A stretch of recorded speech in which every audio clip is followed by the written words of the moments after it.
जिथे माणसा माणसात भेद आहे त्या पुस्तकाचे नाव वेद आहे। जिथे माणसा माणसात भेद आहे त्या पुस्तकाचे नाव वेद आहे।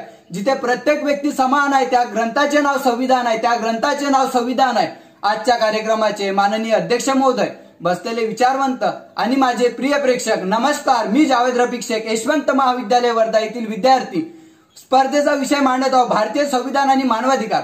अध्यक्ष महोदय, भारतीय संविधानाला 26 नोव्हेंबर 1949 रोजी मान्यता देण्यात आली, परंतु 26 जानेवारी 1950 रोजी लागू करण्यात आले। भारताचे संविधान 2 वर्ष 11 महिने 18 दिवसात तयार करण्यात आले। भारत हे विविधतेने संपन्न राष्ट्र आहे। आपल्या देशात अनेक प्रांत आहेत, त्या प्रत्येक प्रांतात वेगळी बोली भाषा, संस्कृती आणि रीतिरिवाज आहेत। अनेक जाती धर्म असतानाही विविध भाषा, जाती धर्म, राष्ट्रीय एकता साधण्याची किमया संविधानकार महामानव डॉक्टर बाबासाहेब आंबेडकर यांनी भारतीय संविधानाद्वारे केली आहे। जपान पासून अमेरिकापर्यंत संबंध जग महामानव डॉक्टर बाबासाहेब आंबेडकर यांना मानवाधिकार आणि लोकशाही चळवळीचे प्रेरणास्थान मानत आहे। महामानव डॉक्टर बाबासाहेब आंबेडकर यांनी भारताला जे संविधान दिले ते अतुलनीय आणि जगातील सर्वश्रेष्ठ संविधान ठरले, ज्यामध्ये मूल्यतः 395 कलमे व 22 भाग आहेत। भारतीय संविधानाने जी मूल्ये दिली आहेत ती संविधानिक मूल्य भारतालाच नव्हे तर संपूर्ण जगाला मार्गदर्शक आहेत। सदा स्वातंत्र्य, बंधुत्व, धर्मनिरपेक्षता, न्याय या मूल्याचा उल्लेख आहे। या संविधानिक जीवन मूल्याची जशी भारताला गरज आहे तशी संपूर्ण जगाला सुद्धा आहे। स्वातंत्र्य, समता, बंधुत्व या 3 तत्वातील एक तत्व जरी गळाले तरी लोकशाहीचा अंत झाल्यासारखा होईल। अध्यक्ष महोदय, 10 डिसेंबर हा मानवाधिकार दिवस म्हणून साजरा केला जातो।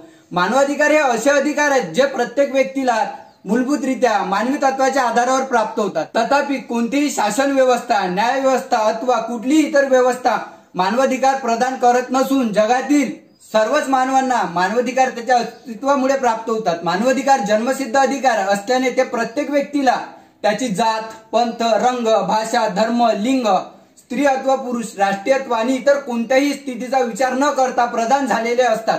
आपण सर्व मानवजात कोणतेही भेदभाव न करता समानतेने मानवाधिकारास पात्र। मानवाधिकार सर्व व्यक्तीसाठी आवश्यक आहे, कारण ते मानवाच्या स्वातंत्र्य आणि सन्मानास सुसंगत आहेत आणि शारीरिक, नैतिक, सामाजिक कल्याणासाठी सुद्धा उपयुक्त आहे। मानवाधिकार हा एक सर्वसामान्य शब्द आहे।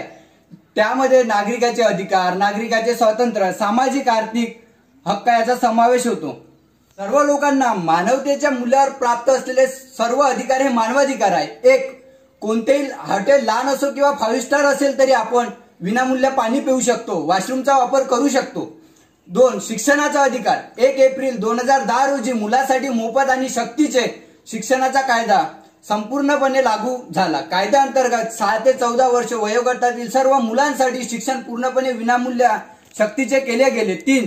स्वातंत्र्य आणि समानतेचा अधिकार। कलम 19 मध्ये महिलांना असे अधिकार देण्यात आले की ते देशाच्या कोणत्याही भागात नागरिक म्हणून स्वतंत्रपणे जगू शकते। 4. रात्रीच्या वेळी महिलेला अटक होऊ शकत नाही।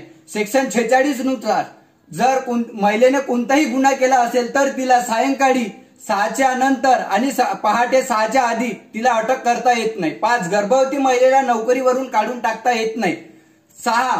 प्रत्येकाला कायद्याच्या दृष्टीने माणूस म्हणून मान्यता मिळण्याचा अधिकार आहे। प्रत्येकास मत स्वातंत्र्य व भाषण स्वातंत्र्य असण्याचा अधिकार आहे। 8. वर्गामध्ये शिक्षक शिकवत असताना एखादी विद्यार्थी गोंधळ करत असेल तरी सुद्धा त्या बाकीच्या विद्यार्थ्याचे मानवी अधिकाराचे उल्लंघन झाल्यासारखे आहे। 9.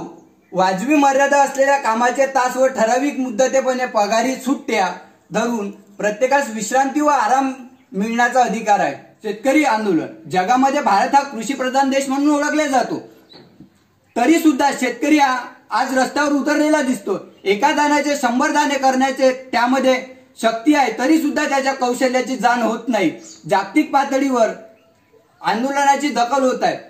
शेतकरी आज का बरं रस्त्यावर उतरलेला आहे? कारण त्याला माहित आहे की माझ्या हे अधिकार आहे, तो आपले अधिकार प्राप्त करण्यासाठी आज आंदोलन करत आहे।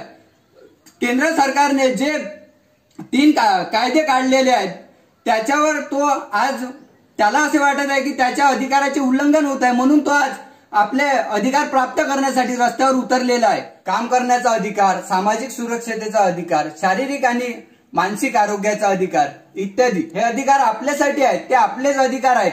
त्याच्याशी स्वतःला परिचित करा, मानवाधिकारास प्रोत्साहन द्या आणि त्याचे संरक्षण करण्यासाठी मदत करा, कारण ते आपल्यासाठी आणि आपल्या बांधवासाठी आहे. धन्यवाद.